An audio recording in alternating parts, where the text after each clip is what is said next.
नमस्कार दोस्तों, मैं नवीन चौधरी शिखर की ऑनलाइन क्लासेस में आपका हार्दिक स्वागत करता हूं। तहे दिल से आपका स्वागत करता हूं। मां शारदे का नाम लेकर आज अपन नया टॉपिक स्टार्ट करते हैं।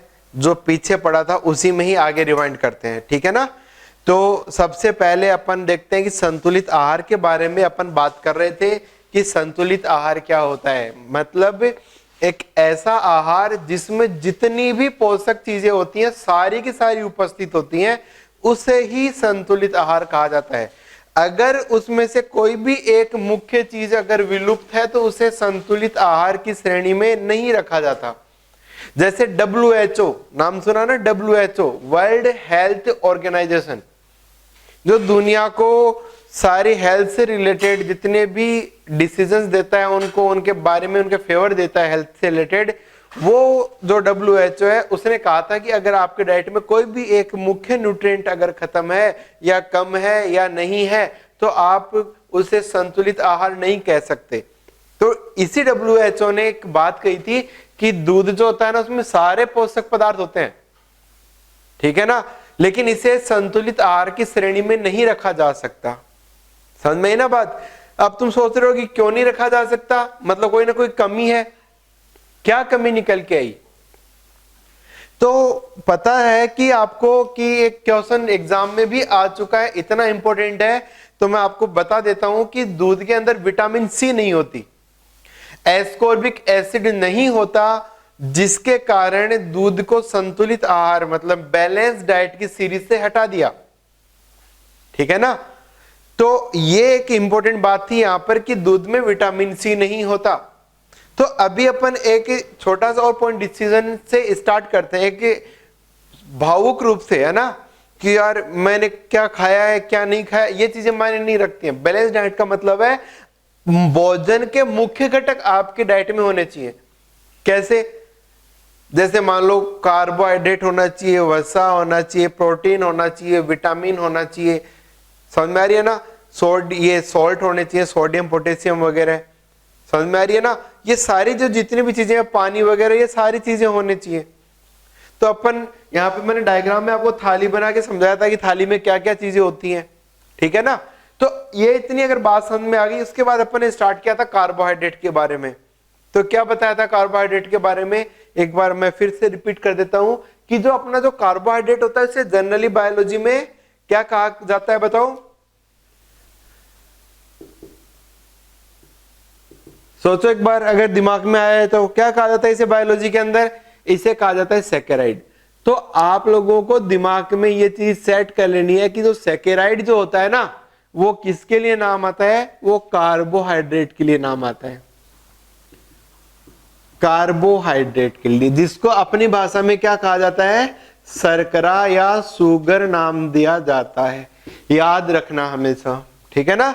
तो इसका एक इंपॉर्टेंट क्वेश्चन मेरे दिमाग में आ गया कि 1 ग्राम ग्लूकोज से कितनी ऊर्जा प्राप्त होती है? जैसे ऑप्शन दे दिया 3.5, 4.1, ध्यान से सुनना, यहां पर मैंने 4.2 कर दिया, सी में कर दिया 6 और डी में कर दिया 5। वास्तविक जो मान है वो वास्तविक मान होता है हमेशा 4.1, लेकिन आपको कंफ्यूज करने के लिए उसने 4.2 दे दिया। ऐसा भी नहीं है, चलो उन्होंने यहां पर 2.4 दे दिया। तो ऐसा जब क्वेश्चन आता है ना, तो अपन को एक चीज ध्यान रखनी पड़ती है कि उस क्वेश्चन को समझना पड़ेगा। तो देखो यहां पर 1 ग्राम ग्लूकोज से हमारे शरीर को कितनी ऊर्जा मिलती होगी? 4.2। अब आगे किलो कैलोरी, 1000 कैलोरी मिलती है। तो ये वर्ड याद रखिएगा हमेशा, ये रियल मान है, एक्चुअल मान है, लेकिन ये आपको भ्रमित करने के लिए दिया जा सकता है। क्या समझ में आ रही है ना? तो अपन टॉपिक टू टॉपिक बात करेंगे इसके ऊपर। तो ये क्वेश्चन था कार्बोहाइड्रेट का। आज जो अपन स्टार्ट करेंगे उस टॉपिक का नाम है वसा। ठीक है, चलो जी। तो मैं साथ साथ में आपको 2-3 क्वेश्चंस भी इसी तरीके से सॉल्व करवाता रहूंगा ताकि आप लोगों को समझ में आ जाए। ठीक है ना। तो आज जो अपन स्टार्ट करते हैं, टॉपिक का नाम है संतुलित आहार। इसी संतुलित आहार के अंदर अपन पढ़ेंगे दूसरा भाग, उसका नाम है वसा, जिसे लिपिड नाम से भी जाना जाता है। ठीक है ना, जिसे इंग्लिश में फैट बोल देते हैं। ओके, याद रखिएगा इसको। तो इसके बारे में क्या बात करते हैं, सबसे पहली बात इसके बारे में अपन बात करेंगे इसकी सामान्य जानकारी। अगर आप एट ए टाइम अभी अगर आप तैयारी कर रहे हो, देखो एग्जाम की अपन नहीं कह सकते, लेकिन एग्जाम होनी है। आज ना से ही कल को होगी, कभी तो होगी। समझ में आ रही है ना। दूसरी बात, टाइम बदल रहा है। आज बहुत सारी चीजें आपको ऑनलाइन, वो जो आज तक कॉन्सेप्ट आपके क्लासरूम में नहीं हुए होगा, आप ऑनलाइन में कहीं ना कहीं वीडियो में पढ़ के क्लियर किए हैं। तो फोकस कीजिए, अपन को बहानों से नहीं डरना है, अपन को इन चीजों से डरना है कि अपन ने इतनी अच्छी चीजें कैसे मिस कर दी। समझ में आ रही है, पॉइंट टू पॉइंट चलना है। तो जनरल इंट्रोडक्शन की अगर अपन बात करें तो सामान्य जानकारी में सबसे पहली बात बोलते हैं कि इनकी प्रकृति कैसी होती है। तो ये है ना जी, चिकनी होती है प्रकृति में। अपन इनको बोल सकते हैं कि ये स्मूथ होती है। ठीक है ना। अगला पॉइंट अपन इसी में ही आगे बात करते हैं कि ये चिकनी होती है, इसका मतलब ये होता है कि इनको अपन चिकनाई के रूप में काम में ले सकते हैं, ल्यूब्रिकेंट के रूप में, है ना। जनरली कॉमन भाषा में थोड़ी बहुत बात करते हैं। चलो जी, दूसरी बात, इसके अंदर ये जो नाम पूछा जाता है वो इंपॉर्टेंट पूछा जाता है कि 1 ग्राम वसा से ऊर्जा कितनी मिलती है। तो वो मिलती है साहब 9.3 किलो कैलोरी, जो अन्य पोषक पदार्थों से सर्वाधिक होती है। तो लगे हाथ, अपना एक क्वेश्चन सेट हो गया माइंड के अंदर कि 9.3 किलो कैलोरी ऊर्जा किससे मिलती है बताओ। तो आंसर अपन क्या बोलेंगे, वसा से या लिपिड से मिलती है। चलो मान लिया क्वेश्चन ये आ गया, सबसे ज्यादा ऊर्जा किससे मिलती है, कार्बोहाइड्रेट, वसा, प्रोटीन, विटामिन। तब आंसर क्या हो जाएगा बताओ जल्दी से। तब आंसर हो जाएगा वसा। समझ में आ रही नहीं आ रही है। तो इस तरीके से क्वेश्चन आता है। चलो और बात करते हैं इसके अंदर और कैसे क्वेश्चन आ सकता है। तो देखो अगला क्वेश्चन इसी वसा में बनता है कि ये जो वसा होती है कितने प्रकार की होती है। तो वसा जो होती है सामान्यतः 2 प्रकार की होती है। एक होती है संतृप्त वसा और एक होती है असंतृप्त वसा। इसको बोलते हैं सैचुरेटेड और इसको बोलते हैं अनसैचुरेटेड फैट। समझ में आई बात। चलो, तो ये अपन अभी पढ़ेंगे। यहां तक का ये छोटा सा टॉपिक था, वो आपको समझ में आ गया होगा। ठीक है ना। ओके, तो अभी अपन बात करते हैं इसी के बारे में कि ये कितने प्रकार की है और उनके क्या मुख्य प्रकारों के भाग है या क्या अंतर है। ठीक है ना। तो अभी मैंने क्या क्या बताया है कि 1 ग्राम वसा से कितनी ऊर्जा मिलती है। वो ऊर्जा अन्य पोषक पदार्थों से मिनिमम है कि अधिकतम है कि बराबर है कि कम है। समझ में आ रही है ना। तो यहां पर मैं इसका प्रकार बोल दूं या इसका वर्गीकरण बोल दूं, एक ही मतलब है। ठीक है, समझ में आ गया ना। चलो इसी में बात करते हैं अपन आगे। तो अभी अपन ने लिखा था यहां पे, अगर ध्यान हो तो इसको कहते हैं संतृप्त वसा और इसे कहते हैं असंतृप्त वसा। समझना ध्यान से। ठीक है, तो बात करें अपन इसी में। इसे इंग्लिश में क्या बोलते हैं बताओ, सैचुरेटेड, और इसे क्या बोलते हैं अनसैचुरेटेड बोलते हैं। ओके, अब इन दोनों में क्या अंतर है? ये अंतर है, ये मुख्य है, इंपॉर्टेंट है, इसको समझना आप लोग। ओके, हाँ ये रख दो, है अपने पास। तो स्टार्ट करें इसको। अब अपन पढ़ेंगे इनके अंदर अंतर, याद रखना अंतर। What is the difference between saturated and unsaturated fat? Okay, तो दिमाग को एक्टिवेट कर लो, समझ लो। ये क्वेश्चन बहुत बार आता है, बहुत इंपॉर्टेंट पोर्शन है। It is the most important portion of approximate equal exams, similar to the NTPC, RRB, CA, जैसे अपन बोल सकते हैं सीपीओ बोल सकते हैं इसके लिए, है ना? ठीक है, एसएसबी, डीएसएसबी एग्जाम्स, इनके अंदर बेसिक से ये चीजें पूछी जाती हैं, एनडीए वगैरह। इवन तक कि 10th क्लास के बच्चे भी इनको पढ़ सकते हैं, इतनी बेसिक सी चीजें हैं ये। ठीक है ना?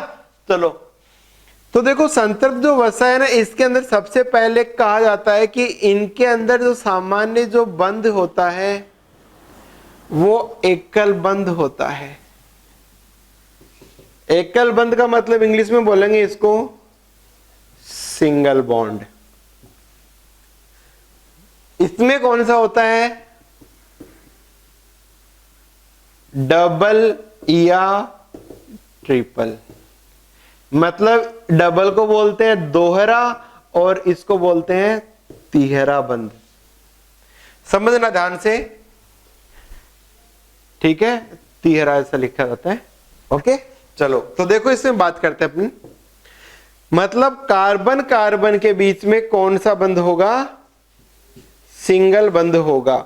इसमें कार्बन कार्बन के बीच में डबल बॉन्ड या कार्बन कार्बन के बीच ट्रिपल बॉन्ड होगा, ये स्थिति होगी। समझ में आ रही है ना? आप इनको अपने अलग रूपों में बोल सकते हो, जैसा भी आप बोलना चाहो। ऐसे भी बोल सकते हो कि ये एल्केन फॉर्म में होते हैं, हाइड्रोकार्बन की एल्केन फॉर्म में। ये कौन से फॉर्म में है? ये एल्किन फॉर्म में मिलेंगे या एल्काइन फॉर्म में मिलेंगे। समझ में आई ना बात? ये चीज जरूर याद कीजिएगा कि कार्बन कार्बन के बीच जो एकल बंध होता है बेटा, उसे एल्केन बोल सकते हैं। ठीक है ना? ये बंध हमेशा किस किस के बीच में होना चाहिए? कार्बन और कार्बन के बीच में, दो कार्बन के बीच में। चलो दूसरी बात कर सकते हैं। इन्हें अनेक नाम से भी जानते हैं, इसके अनेक या मैं कह सकता हूं अन्य नाम भी होते हैं। समझ में आ रही है ना बात? कैसे होते हैं? देखो, इस चीज को थोड़ा सा अपन को कंसंट्रेट करना है, ये थोड़ा सा आपको याद रखना पड़ेगा, है ना? बहुत इंपॉर्टेंट चीज है ये कि अन्य नाम क्या हो सकते हैं संतत वसा के। देखो, इसको इस तरीके से बोल सकते हैं कि ये है ना, ये शांत वसा कहलाती है। इसको निष्क्रिय वसा कहते हैं।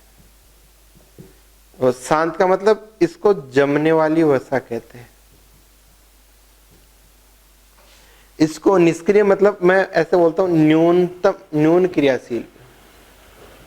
कैसे बोल सकते हैं? न्यून क्रियाशील। समझ में आ रहा? जबकि इसको क्या बोलेंगे? इनको बोलेंगे अशांत, जो कुछ समय के लिए ही शांत होती है ना। अशांत का मतलब क्या है? समझ गए आप? निष्क्रिय का मतलब ये क्या है? सक्रिय है। ठीक है ना? एक नाम और भी दे सकते हो इसको, सुपाच्य। सुपाच्य, ये नाम तुम्हारे बहुत काम आएगा। ठीक है ना? यहां नहीं लिखा, यहां अपाच्य होगा एक तरीके से। ये बात समझ में आई ना? सुपाच्य का मतलब ये आसानी से पच जाती है, तो यही चीजें हमें खाने में रखनी चाहिए। तो खाने योग्य वसा कौन सी होगी? खाने में बेहतरीन वसा कौन सी होगी? सोचो खुद एक बार। असंतृप्त वसा, यही खानी चाहिए अपन को। ये जम जाएगी हमारे शरीर में, जम जाएगी तो ये मोटापा लेके आएगी, मोटापा। समझ में आ रही है ना? इससे मोटापा नहीं आता, इससे फिटनेस बनती है। फिटनेस का मतलब फिजिक्स सही रहता है। समझ में आ रही है? चलो आगे बात करते हैं इसी के अंदर अपन। दूसरा जो मुख्य पॉइंट है वो यहां पर ये आ रहा है कि ये जो वसा होती है संतृप्त और असंतृप्त वसा या सुपाच्य या अपाच्य वसा, इनमें और भी कोई अंतर होते हैं क्या? तो चलो बात करते हैं। देखो इसका जो उदाहरण होता है ना, उदाहरण एग्जाम्पल, वो होता है तेल, वो होता है मोम। आप एक कॉमन नाम भी लिख सकते हो, कोलेस्ट्रॉल।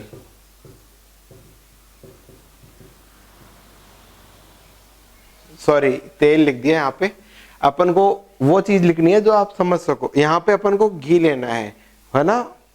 यहाँ पे वर्डिंग को समझिएगा इसके अंदर। यहां पर मैं लिखूंगा, यहां पर लिखेंगे अपन तेल। ऐसा क्यों? मैं घी नाम नहीं लिख रहा, घी की जगह मैं ऐसे भी लिख सकता हूं, ध्यान से सुनना, अवनस्पति तेल। समझना ध्यान से, मैं यहां पर लिख देता हूं अलग से ताकि आप समझ जाओ। घी जो होता है इसे जंतु वसा बोल दो आप तो, या इसको अवनस्पति तेल भी कहते हैं। एक प्रकार का तेल जैसा ही रूप होता है ना? कब? जब ये अर्ध तरल के बाद की रूप होती है। एक तरल, अर्ध तरल और एक ठोस। समझ में आ रही है ना? इस चीज को जरूर समझिएगा। यहां पर तेल को मैं लिख सकता हूं वनस्पति वसा। यहां पे आप तेल भी नहीं लिखना चाह रहे तो आप लिख सकते हो वसा, अवनस्पति वसा। ये किताबों में कनोटेड नाम है, ये समझ में आ रही है ना?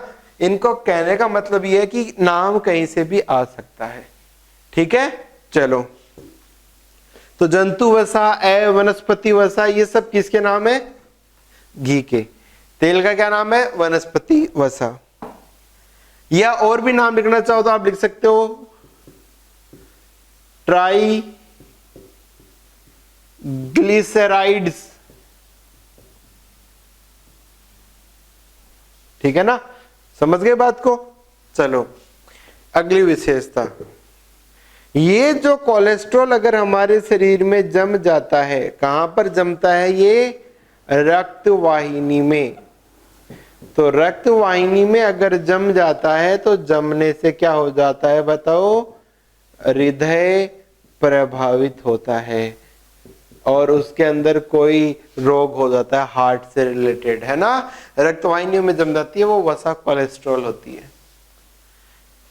याद रखना, हमेशा ये पूछा जाता है बहुत बार। अगला अंतर है 20 डिग्री सेल्सियस पर ये जम जाता है, जबकि 20 डिग्री सेल्सियस पर ये जमता नहीं है, मतलब द्रव अवस्था में होता है। जबकि ये कौन सी अवस्था में होता है? ठोस। तो मेरे भाई, हम अपनी मारवाड़ी भाषा में एक बात बोलते हैं कि अपन किसी गांव में जैसे शादी वादी होती थी ना बेटा, तो वहां पे क्या होता था कि बूढ़े लोग आते थे ना, बैठ के बातें करते थे कि यार इसके शादी में है ना जी लड्डू बने, वो तेल के बने, उसकी शादी में घी के लड्डू बने थे। ऐसे पहचान करते थे। तो अपन पूछते थे उनसे, दादाजी यार आपको कैसे पता चलता वो घी के बने कि तेल के बने? तो एक डायलॉग फेंकते थे वो कि यार ऐसे थोड़ी उम्र खाइए। तो भाई उम्र को खाने की चीज थोड़ी, लड्डू होते हैं खाने की चीज, तो है या नहीं है?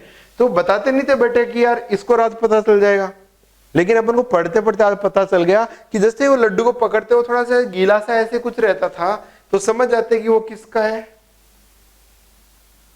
तेल का बना हुआ है। लेकिन उसमें अगर थोड़ी हार्डनेस रहती, उसके ऊपर कुछ जमावा सा रहता, तो वो कौन सा होता था? घी होता था। घी जो शुद्ध, जितना शुद्ध होगा ना, वो उतना ही जल्दी जमने की प्रवृत्ति रहेगा। उसमें कण होते हैं, मतलब ये अर्ध ठोस जैसा भी होगा, ऊपर तेल तेल सा बन गया, नीचे जमा हुआ, लेकिन उसमें जमावट होगी थोड़ी बहुत। तेल जो होता है, कितनी ठंड पड़े कितनी गर्मी पड़े, ये हमेशा कौन से रूप में रहेगा? द्रव रूप में रहेगा। ये हमेशा याद रखना, ये पहचान करने का एक तरीका है। तो मैं इसको अपन पहचान बोल सकते हैं, आइडेंटिटी बोल सकते हैं कि इनको पहचानने का सबसे बेहतरीन तरीका कौन सा है? ये है साहब। ठीक है ना?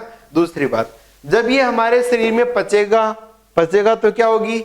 इससे हमें क्या होगी, शीघ्र ऊर्जा प्राप्त हो जाएगी। क्या हो जाएगी, शीघ्र ऊर्जा प्राप्त हो जाएगी। जबकि ये जम जाएगा तो इससे हमें ऊर्जा नहीं मिलेगी, ये उपवास के समय टूटेगा हमारी बॉडी से, है ना। और कहां कहां जम जाता है, ये रक्तवाहिनियों में जम जाता है, ये हमारी त्वचा के नीचे जम जाता है, नहीं जमता क्या बताओ।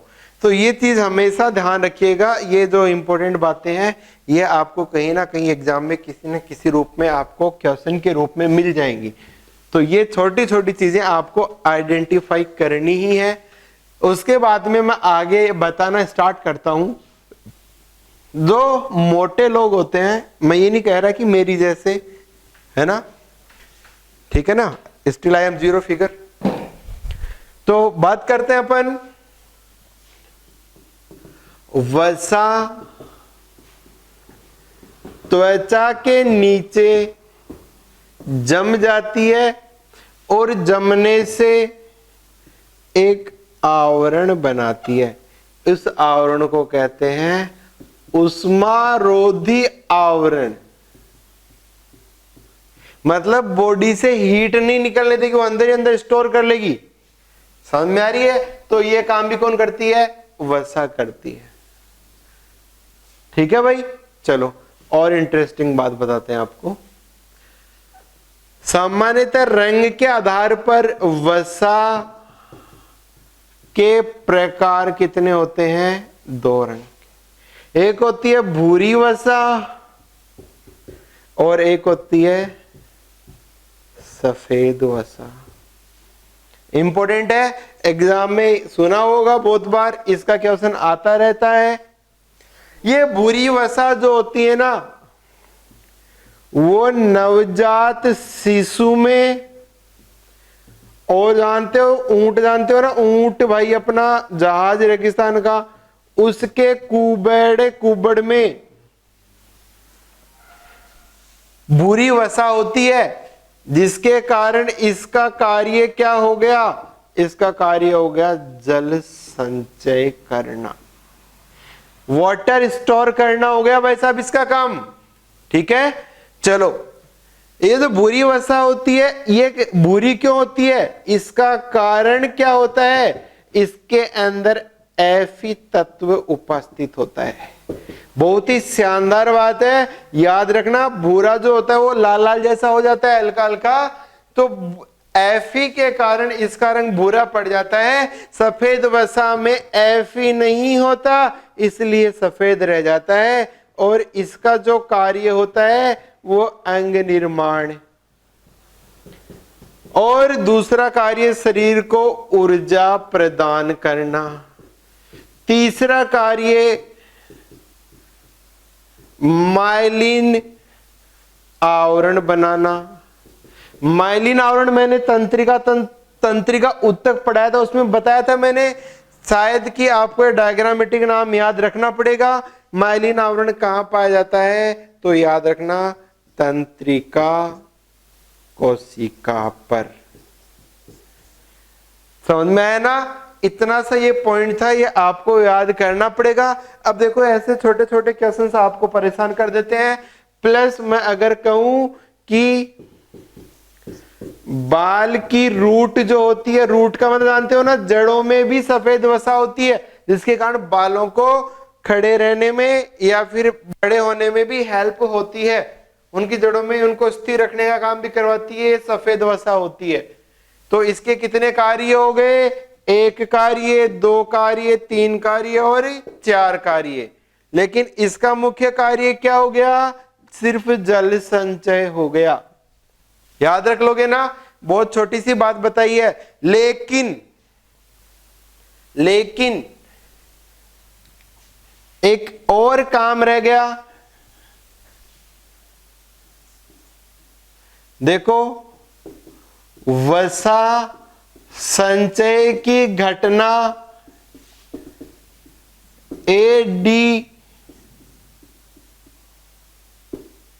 एडिपोसिस कहलाती है।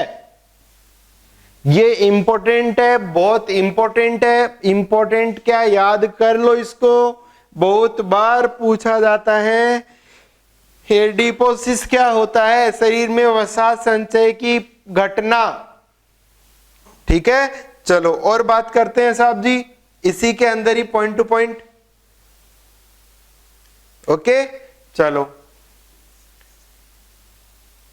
ये जो वसा जो होती है, इसके लिए कहा जाता है कि ये जो बुरी वसा जो होती है, ये हमारे शरीर के अंदर पानी की मात्रा को बना के रखती है, लेकिन उम्र के बढ़ने के साथ साथ ये हमारे शरीर में कम होती जाती है। ठीक है ना, याद रख लोगे? ओके, चलो और आगे बात करते हैं। इसी के अंदर लास्ट पॉइंट है जिसको आप बेसिक फॉर्म में याद कर सकते हो कि वनस्पति जो घी होता है वो कैसे बनता है। तो वनस्पति घी निर्माण कैसे होगा, देखिएगा इसको।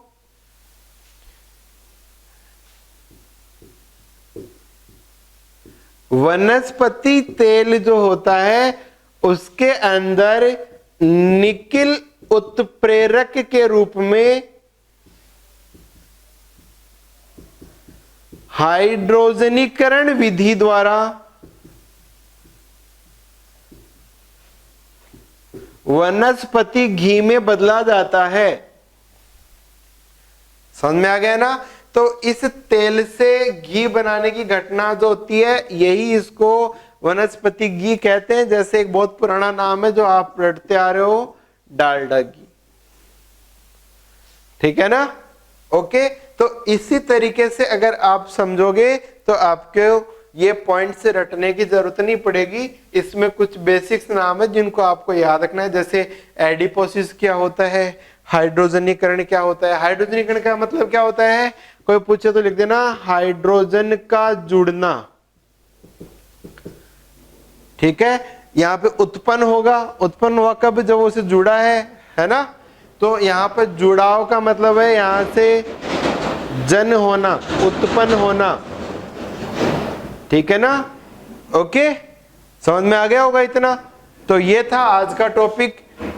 कंटिन्यूअसली अगर आप देखोगे तो आपको पॉइंट टू पॉइंट पढ़ने को मिलेगा, रटने की कोई जरूरत नहीं है।